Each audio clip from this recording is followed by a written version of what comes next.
Hello students, आज हम प्रायिकता के बारे में पढ़ेंगे। सबसे पहले देखते हैं प्रायिकता क्या है।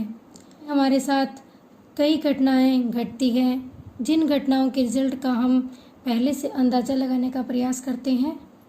तो प्रायिकता किसी घटना के घटने की संभावना है।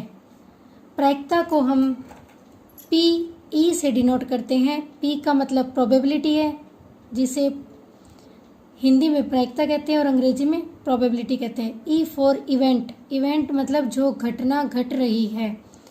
तो प्रायिकता का सूत्र होता है PE बराबर घटना E के अनुकूल स्थितियां बटा में घटना E के कुल परिणाम।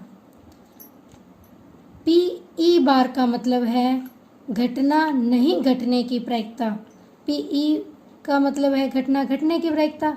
PE बार का मतलब है घटना नहीं घटने की प्रायिकता।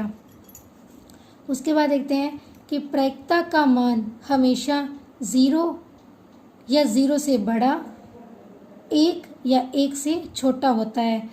मतलब कुल मिला के प्रायिकता का मान ये कह सकते हैं कि 0 और 1 के बीच में रहता है। 0 भी हो सकता है, 1 भी हो सकता है। 0 से छोटा मतलब नेगेटिव वगैरह नहीं हो सकता। 1 से बड़ा 2, 3, 4, 5 नहीं हो सकता। अगला बिंदु, प्रायिकता। यदि हमें प्रायिकता किसी घटना घटने की प्रायिकता दी हुई है, उसे 1 में से घटा दे तो नहीं घटने की प्रायिकता चल जाएगी। और यदि हमें नहीं घटने की प्रायिकता पता है, उसे हम 1 में से घटा दें तो घटना घटने की प्रायिकता पता चल जाएगी।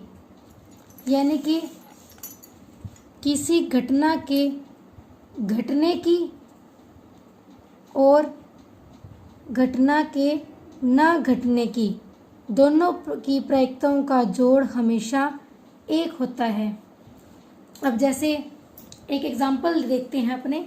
हमारे पास एक सिक्का है जिस पर एक तरफ चित्त होता है, एक तरफ पट होता है। यानी कि एक तरफ हेड होता है और एक तरफ टेल होता है।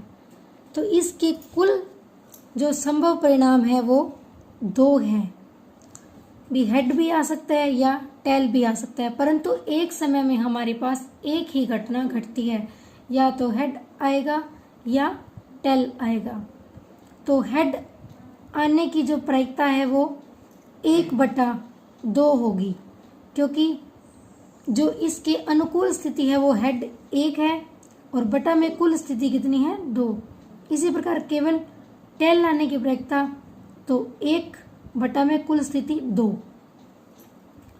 तो यदि किसी घटना की सभी प्रायिकताओं को जोड़ दें तो उसका मान भी 1 होता है। तो सिक्के को उछालने के लिए ये 2 घटनाएं होगी, या हेड होगा या टेल होगा।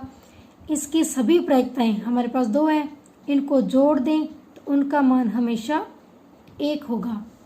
तो एक प्रश्न देखते हैं। पहला, एक पासे के फेंकने पर सम आने की प्रायिकता ज्ञात कीजिए।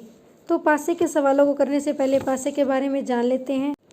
पासे पर कुल 6 अंक होते हैं, 1, 2, 3, 4, 5, 6। तो इसकी कुल स्थितियाँ 6 होती है, यानी कि कुल परिणाम हमारे पास 6 होंगे। तो उस एग्जाम्पल का सॉल्यूशन देखते हैं।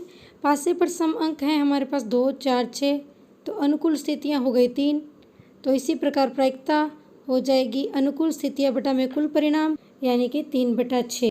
और उसे आगे हल करने पर 1/2 प्राप्त होगा। अब अगला प्रश्न देखते हैं। 2 पासों को फेंकने पर अंकों का योग 7 आने की प्रायिकता ज्ञात कीजिए। अब हमें 2 पासे लेने हैं। तो जब 2 पासों को फेंकते हैं तो हो सकता है पहले पासे में 1 आया हो और दूसरे में भी 1 आया हो, या फिर पहले में 1 दूसरे में 2, या इस प्रकार जो कुल घटनाएं हैं वो 36 बनती हैं। पर हमें यहाँ वो घटनाएं लेनी हैं जिन अंकों का योग 7 हो रहा है। तो वो घटनाएं हैं 1, 6, 2, 5, 3, 4, 4, 3, 5, 2 और 6, 1। इन्हीं घटनाओं का योग 7 हो रहा है। तो अनुकूल स्थितियाँ हो गई हमारे पास 6। तो प्रायिकता बराबर 6/36। अब हम अगला प्रश्न देखते हैं कि एक लीप वर्ष का यादृच्छिक चयन किया जाता है, तो इस वर्ष में 53 सोमवार होने की प्रायिकता ज्ञात कीजिए। तो लीप वर्ष बच्चों वह होता है जिसमें 366 दिन होते हैं। तो जब इसको 7 से भाग देंगे, क्योंकि एक हफ्ते में 7 दिन होते हैं, तो जब 366 को 7 से भाग देंगे तो 52 तो पूरे हफ्ते आएंगे और शेषफल 2 बच जाएंगे, यानी कि 2 दिन 52 हफ्तों के अलावा बच जाएंगे। तो ये 2 दिन कौन कौन से हो सकते हैं? हो सकता है ये 2 दिन सोमवार मंगलवार हो, या मंगलवार बुधवार हो, या बुधवार गुरुवार हो, या गुरुवार शुक्रवार हो, या फिर शुक्रवार शनिवार, या शनिवार रविवार, या रविवार और सोमवार। इन सातों कंडीशन में कोई भी 2 बार हो सकते हैं, परंतु हमें यहाँ देखने हैं कि सोमवार कितने होंगे। तो 52 हफ्तों में 52 सोमवार तो आ चुके हैं, और इन 7 कंडीशंस में सोमवार 2 बार आ रहा है, एक बार तो मंगलवार के साथ तो और एक बार रविवार के साथ। तो टोटल कंडीशंस कितनी हो गई? तो वो हो गई हमारे पास 2, और कुल कंडीशंस हमारे पास है 7। तो जो प्रायिकता हो जाएगी वो हो जाएगी 2/7।